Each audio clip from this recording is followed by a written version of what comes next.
UCLA looks to qualify for the Sweet 16 today. The Chargers' leading tackler splits town, and Tony Gonsolin will not be ready for the Dodgers when they open the season. Good morning. I'm James. This is your daily dose of sports and snark for the greatest sports city in the world, Los Angeles. This is the faithful Angelenos Morning Report. It is March 18th, 2023. It is Galaxy Game Day.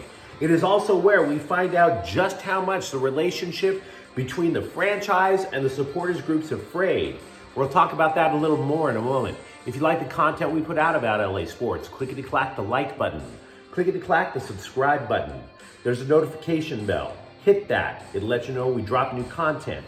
Sharing is caring. Let people know we exist. And by all means, comment. There is a ton of stuff to talk about today. Feel free to chip in.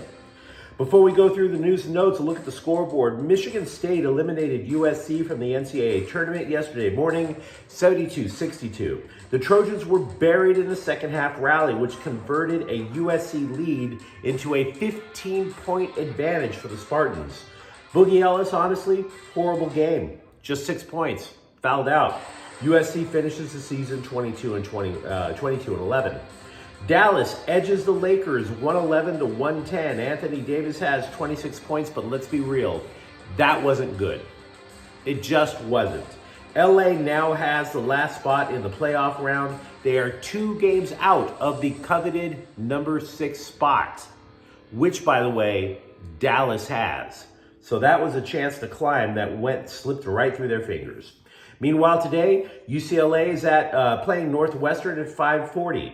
UCLA is looking for a 3rd consecutive year in the Sweet 16. They have won 13 of the last 14 games, and with a win today, that's 31 on the season, which is the most the Bruins have recorded since 2017.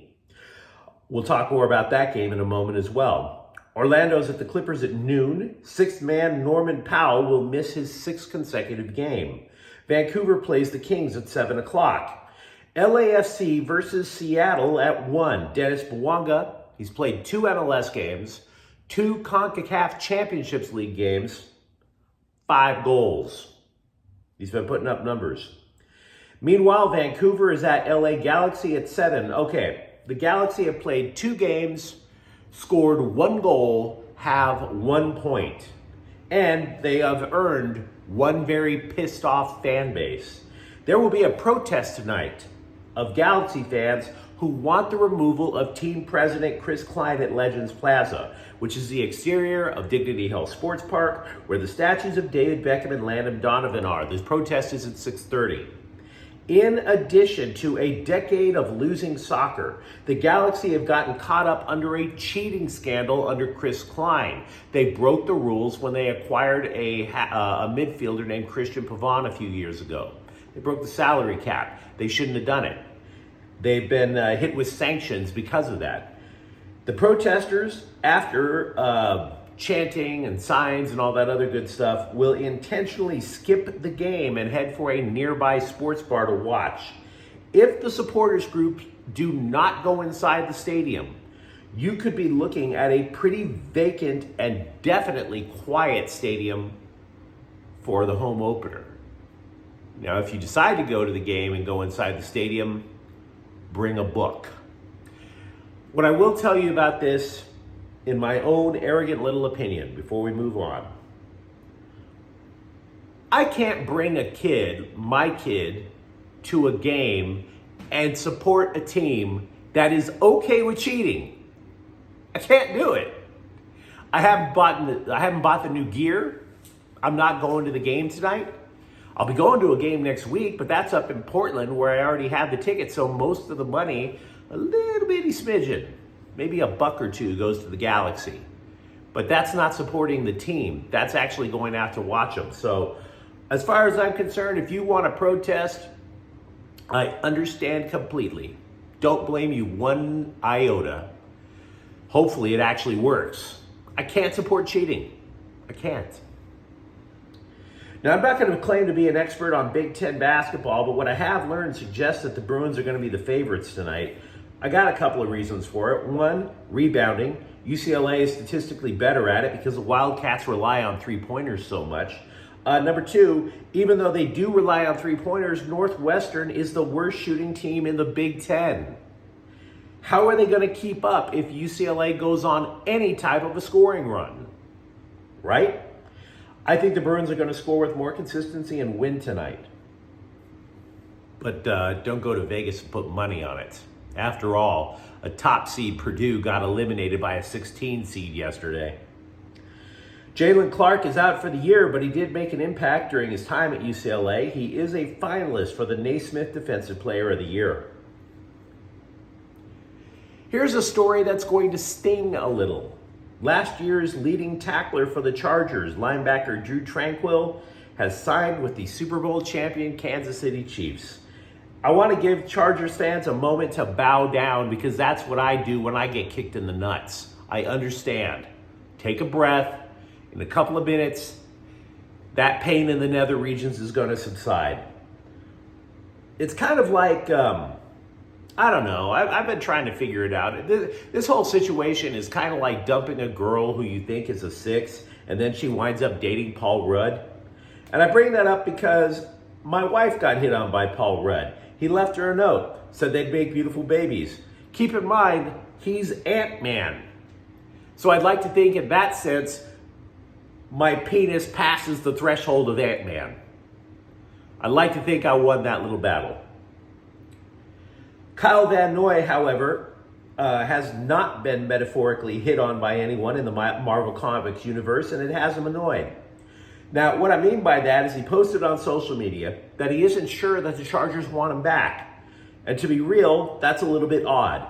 The Chargers defense rebuild last year did not go according to plan. The only reason the Chargers had a decent defense last year was Van Noy took a leadership role in the latter part of the season. You could argue the Chargers do not make the playoffs without Kyle Van Noy. And his reward?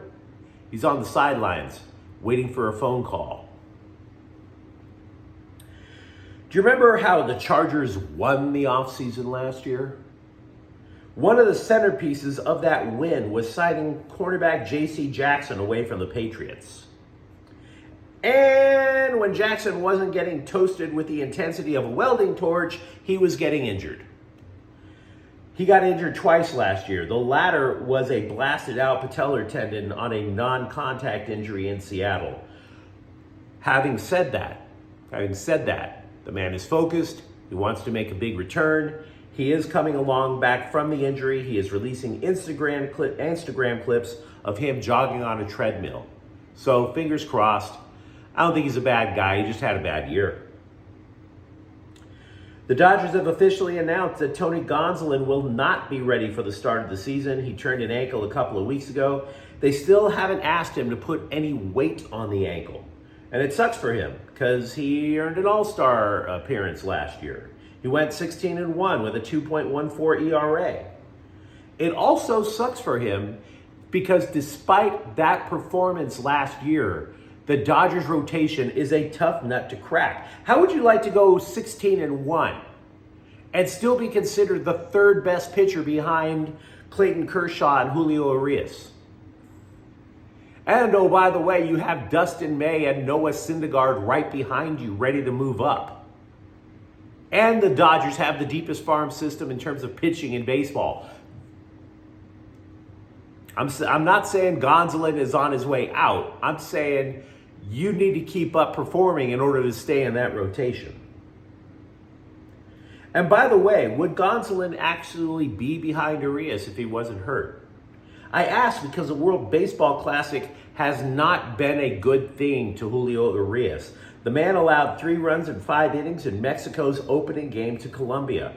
And the dude followed that up by allowing 4 earned runs yesterday in the first inning to Puerto Rico. Julius's ERA in the Classic alone is 7.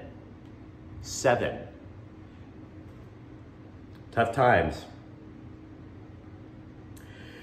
We mentioned the USC basketball team was eliminated from March Madness yesterday. I have a question for your Trojans fans. Are you happy with the state of the program, the basketball program? Now, I'm not suggesting Andy Enfield should get fired or anything. I'm not. Only one other time in school history has the team reached the NCAA tournament for 3 consecutive years. But the last 2 years, USC was bounced in the first round. Are you kind of expecting just a teeny bit more progress out of this? Meanwhile, the USC football team spring practices were put on hold for spring break. They resumed March 21st. Someone pulled Justin Dedich aside and asked him why he came back to USC. Not only that, why he moved from right guard to center. He said he had to come back because he's loving what he's learning from offensive line coach Josh Henson. Quote, "The stuff I need to know as an O lineman is pretty in-depth, and it's really built my football knowledge. And just the technique Coach Henson has given me. I definitely could use a year more of that just to perfect it and be more consistent at it." There's a 7-on-7 tournament for elite high school football players this weekend, and USC has invited a number of them to swing by the campus for a chat.